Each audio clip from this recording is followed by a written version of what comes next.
This is a Yamaha motorcycle, and as you can see, it has a lot of neo-retro modern design elements, and it also has some stuff that makes it look rugged and strong. But this is not the XSR 155, it is the Indianized version of it. It goes by the name FZX, and as you can figure it out by the name, this motorcycle is based on Yamaha India's most accomplished and profitable FZ brand. Now, if you have watched Vikrant's walk-around video of the FZX that was published a few days ago, you must have seen him talk about the styling and how cool the bike looks in person. But this is one thing he didn't purposely talk about, was the bike's Scrambler connection, because he was inside a showroom, so he couldn't really ride the bike. But now that we have this bike in the open and have ridden extensively over the last 24 hours, we will tell you about the Scrambler nature of the bike in the later part of this video. But right now, let's listen to the exhaust sound in the open.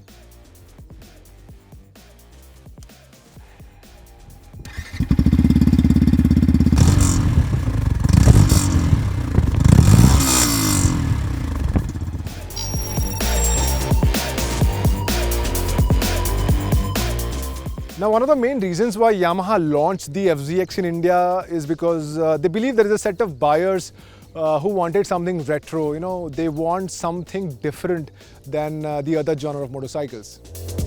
This is why the bike sports a lot of modern retro design elements. Starting from the front, you have a round projector headlamp that is flanked by neatly designed LED DRLs. Then this large, brightly painted teardrop fuel tank that also has some decent space to rest your knee. And if you move towards the back, you will notice the single piece seat that flows well with the overall design language. There's also this grab rail that looks extremely basic, something a lot of people might not like, but we believe there's a reason for such utilitarian grab rail, and we will speak about that in a bit.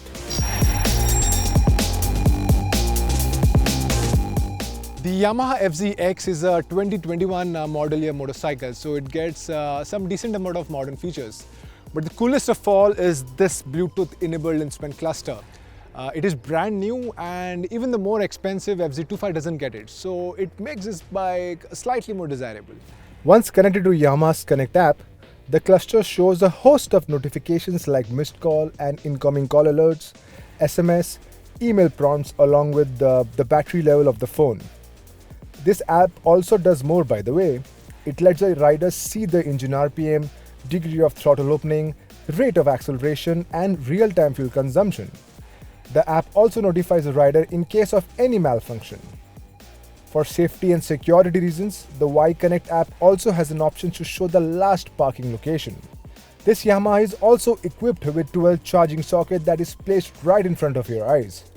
There's also a metal cowl to take care of the harshness of the Indian roads. And like we see in some of the Yamahas, the bike gets the side stand engine cutoff switch as well.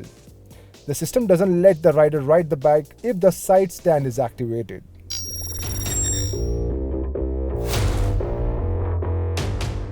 Now, coming to the practicality, or you can also call it a living with it everyday aspect of the motorcycle, I think Yamaha has done a fair job, because the overall seating triangle is quite comfortable. Wait, let me just show it to you. As you can see, it was extremely easy to sit on the bike, and even the seat height is slightly taller than the FZ. It's fairly good for an average Indian. And now, if you look at the pegs, they are slightly placed forward, and the handlebar is easy to reach. And then you also have this seat, which is wide and well cushioned. So all these three aspects make the FZX an extremely comfortable commuter motorcycle. And for the pillion, I think, as you can see, the space is decent, and even for those guys who plan to tour a lot, I don't think so you will have any problems loading the bike with some kind of luggage.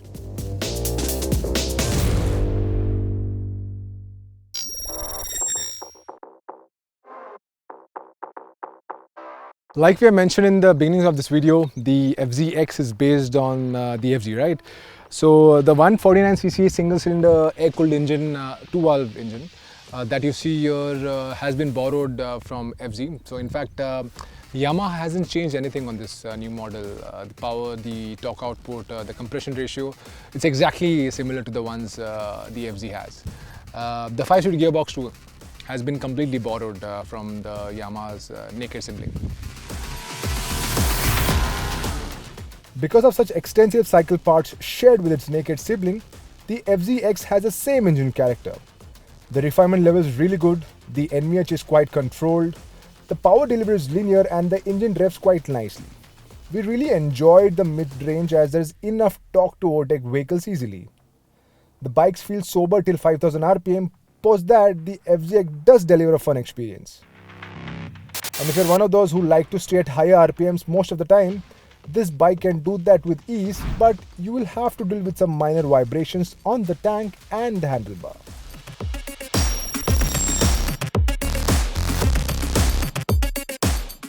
The bike rides on 41mm telescopic forks at the front, and at the back there is a monoshock with the 7-step adjuster for preload.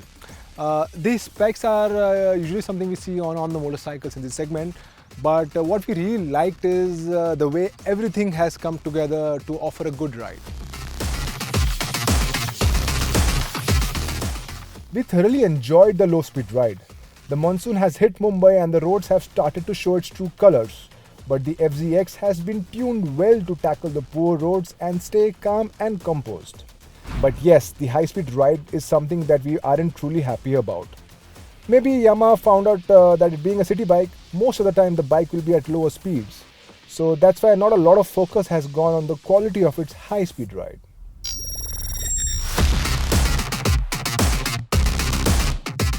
Now coming to the brakes, this entire setup has been lifted off from the FZS.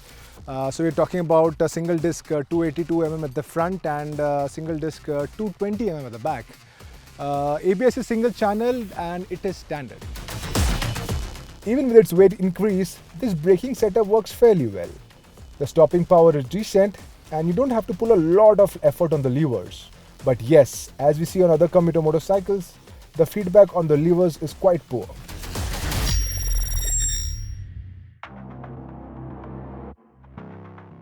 Let's agree to the fact that the FZX is a commuter, or you can even call it a city bike.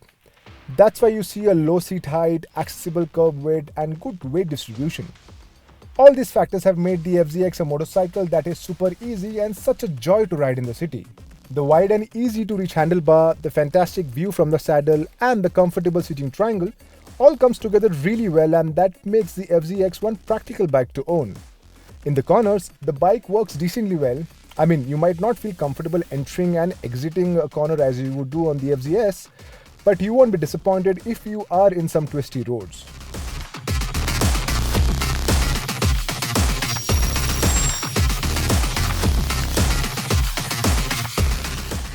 Now before we give our verdict of the bike, we have to talk about the bike's Scrambler connection. As you have noticed, the bike has lots of metal parts. It gets a pair of 4 gaiters, something that we usually see on motorcycles that has to do something with off-road or dirt conditions. And at the back there is this grab rail that looks really utilitarian. We believe it's there to complete the overall look, and which has to do with ruggedness and toughness. And then there are these button tires that offer better grip in dirt conditions. But there is something that confirms the bike's Scrambler connection, and that is in its name. X. A lot of these marketing guys in these companies like to relate X to something adventurous or extreme. And we believe Yamaha named it FZX because they wanted to position this motorcycle as a city bike but can also go a bit off-road. But can it? Well, let's find out. To sum it up, the FZX can go off-road and behave well there. That means this bike can do well in Tier 2 and Tier 3 cities. But it is not a Tenere, so one should avoid jumping it around or climb some steep hills.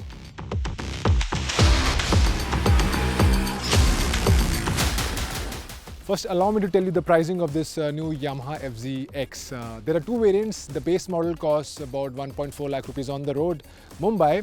And the more expensive, which is a premium variant, it gets the additional Bluetooth enabled instrument cluster.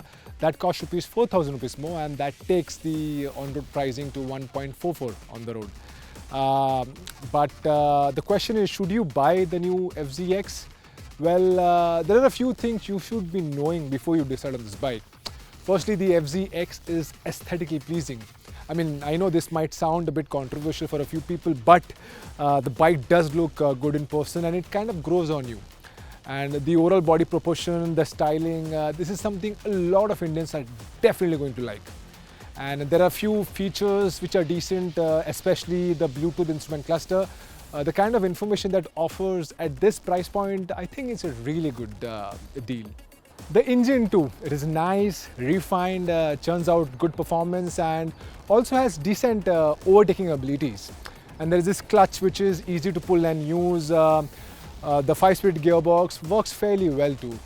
Now plus the overall riding dynamics of the motorcycle is extremely friendly thanks to the overall comfortable ergonomics. So if you're looking for a motorcycle that you want to commute to work on an everyday basis and do that in style, you should definitely consider the new Yamaha FZX. But if you want something sportier, then you should check out the FZS or just walk into a Hero or a TVS showroom.